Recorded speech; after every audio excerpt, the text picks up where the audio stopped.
नमस्कार. शब्दातील मी या माझ्या यूट्यूब चॅनलमध्ये आणि मनेश्वराच्या या माझ्या कविता संग्रहामध्ये आपलं पुन्हा स्वागत करते. आजची कविता ही आपल्या अतिशय जवळच्या व्यक्तीविषयी आपण लिहिण्याचा प्रयत्न केला आहे. जी व्यक्ती आयुष्यभर आपला सोबती असते, आपल्या प्रत्येक सुखदुःखामध्ये जिचा मोलाचा वाटा असतो, अशा व्यक्तीविषयी आज कविता लिहिण्याचा मी प्रयत्न केला आहे. चला तर पाहूया आजची कविता.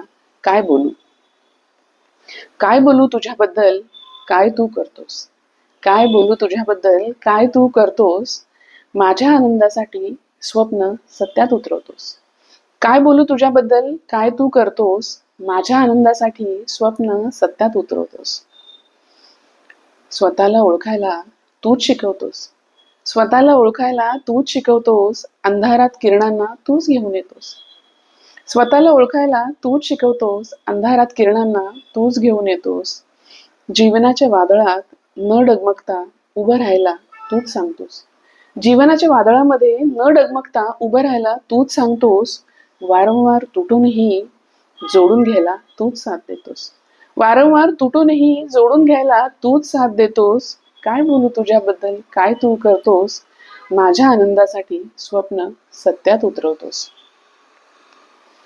रडताना हसायला तूच कारण देतोस. रडताना हसायला तूच कारण देतोस. स्वप्नांना नव्या उमेदीने जगायला तूच शिकवतोस.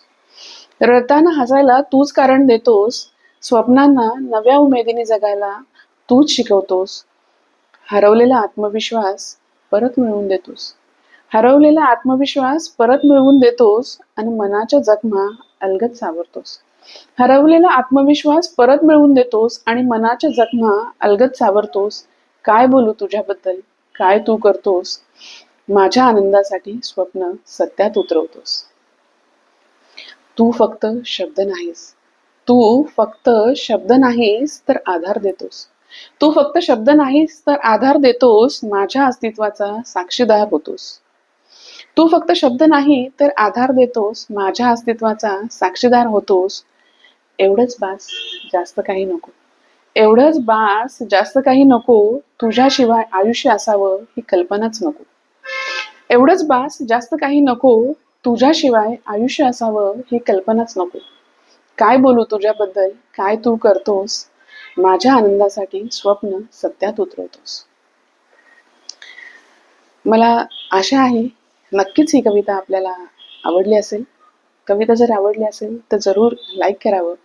चॅनल जर सबस्क्राईब केलं नसेल तर चॅनलही सबस्क्राईब करावा आणि शक्य तितक्या लोकांमध्ये ही कविता पाठवण्याचा प्रयत्न करावा आणि आपल्या आयुष्यभराच्या सोबतीसाठी, साथीसाठी नक्कीच शुभेच्छा द्याव्यात. चला तर मग पुन्हा भेटू पुढच्या गुरुवारी एका नवीन कवितेसह, एका नवीन विषयासह. तोपर्यंत धन्यवाद.